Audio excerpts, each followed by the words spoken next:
नमस्कार विद्यार्थी मित्रांनो, आजचा हा व्हिडिओ असणार आहे DMER मध्ये जे प्रयोगशाळा तंत्रज्ञ हे पद होते, तर या पदासाठी जी एक्झाम झाली होती त्यामध्ये याची कट ऑफ नेमकी किती जाऊ शकते त्याचा आपण अंदाज जो आहे तो या व्हिडिओमध्ये घेणार आहे।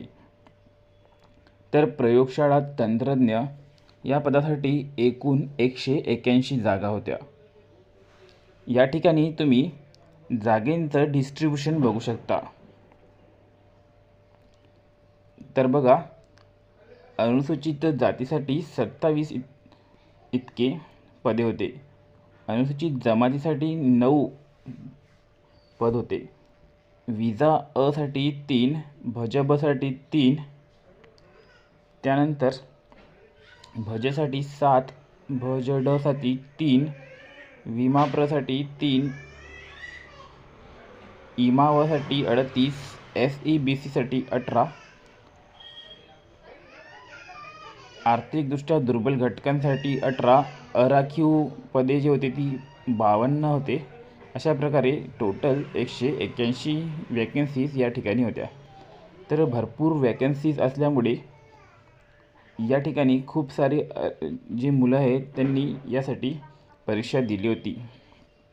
ह्याची वेतन श्रेणी पण तुम्ही बघू शकता, S13च्या अंतर्गत येते आणि 35,400 ते 1,12,400 इतकी याची वेतन स्तर आहे। तर चला मित्रांनो, आपण बघूया तुमची expected cut off first answer कीनुसार नेमकी किती जाणार आहे।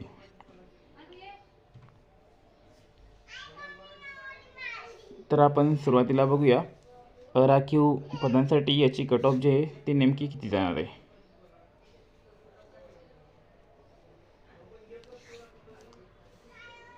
तर कट ऑफ जी आहे ती डिपेंड करते 2 ते 3 फॅक्टरवर। पहिला फॅक्टर असतो वॅकन्सीज, की वॅकन्सीज किती आहे।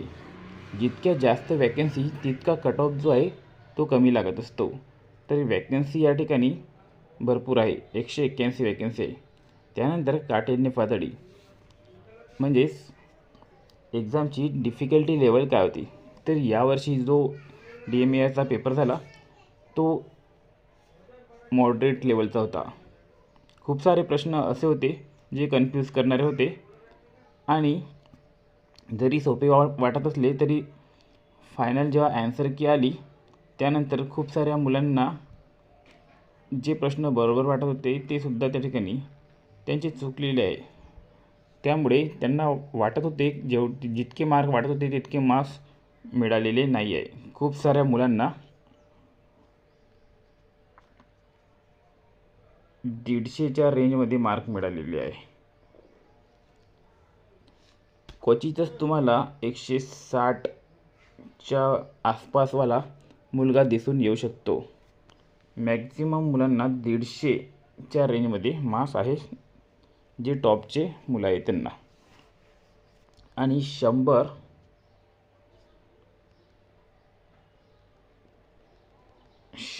ते 130 या रेंजमध्ये तुम्हाला भरपूर मुले बघायला मिळतात। यावरून असे लक्षात येते की याची काठिण्य पातळी जी आहे ती मॉडरेट लेवलची होती।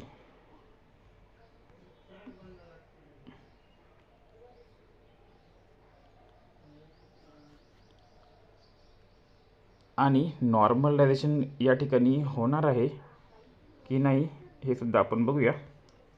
नॉर्मलायझेशन कधी होत असते मित्रांनो, तर जर तुमची एक्झाम जी आहे ती खूप साऱ्या शिफ्टमध्ये झाली,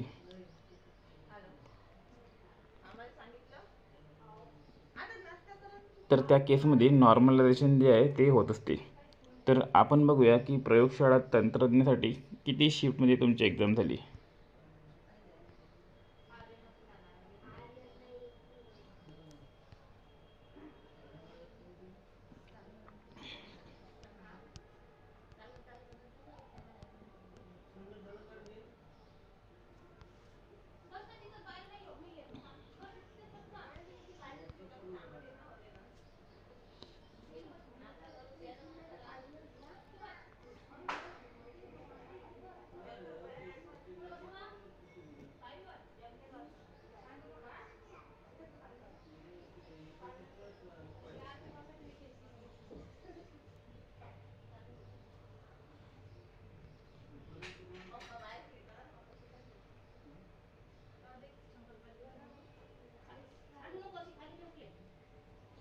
तर या ठिकाणी तुम्ही बघू शकता प्रयोगशाळा तंत्रज्ञ म्हणजे लॅबोरेटरी असिस्टंटसाठी या ठिकाणी 17 तारखेला जी आहे ती एक्झाम झालेली होती. फक्त एकच शिफ्ट होती, त्यामुळे या ठिकाणी नॉर्मलायझेशन होणार नाही आहे.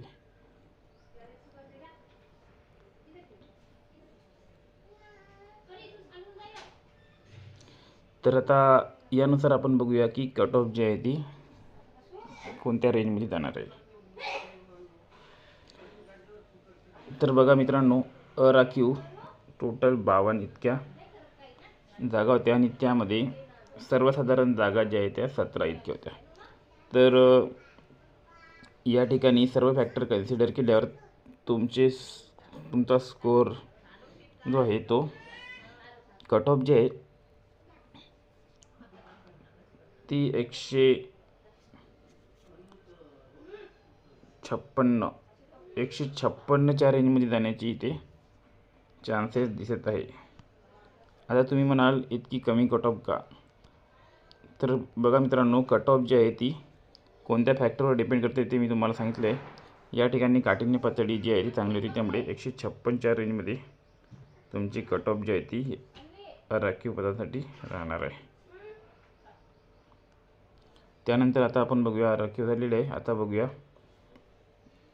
ईडब्ल्यूसाठी टोटल वॅकन्सी 18 होत्या आणि सर्वसाधारण 6 जागा होत्या. परंतु ईडब्ल्यूएसमध्ये अर्ज जे आहे ते खूप कमी असतात आणि कॉम्पिटिशन कमी असतात, त्यामुळे या ठिकाणी कट ऑफ जे आहे ते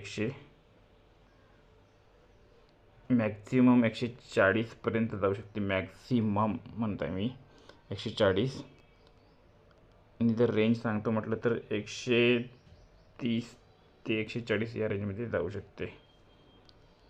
त्यानंतर SEBCसाठी 18 जागा होत्या, टोटल 6 जनरलच्या जागा होत्या.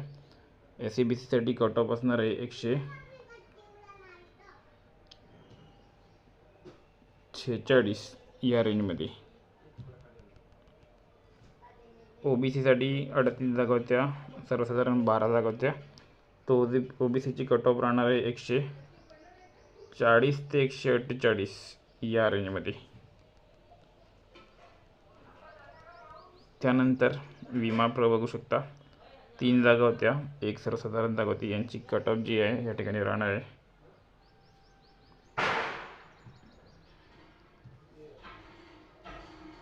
148 या रेंजमध्ये.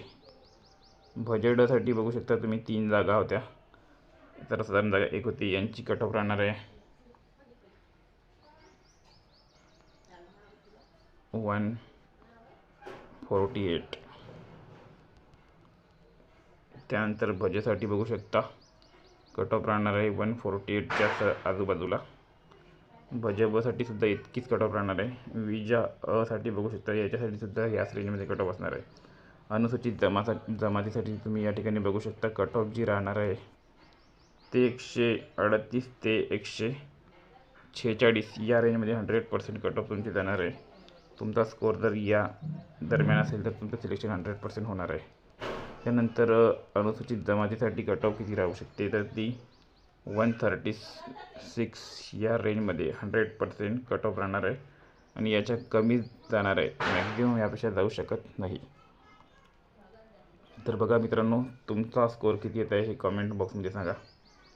त्यानंतर तुम्हाला सांगण्यात येईल की तुमची सिलेक्शन या ठिकाणी होणार आहे की नाही, आणि लवकरच आता सेकंड सुद्धा येणार आहे. तर चॅनलला सबस्क्राईब करून ठेवा. आणखी काही माहिती आल्यास तुम्हाला आपल्या चॅनलवर सर्वात पहिले कळवण्यात येईल. व्हिडिओ आवडल्यास लाईक करा, चॅनलला सबस्क्राईब करा आणि व्हिडिओला जास्तीत जास्त शेअर करा. धन्यवाद.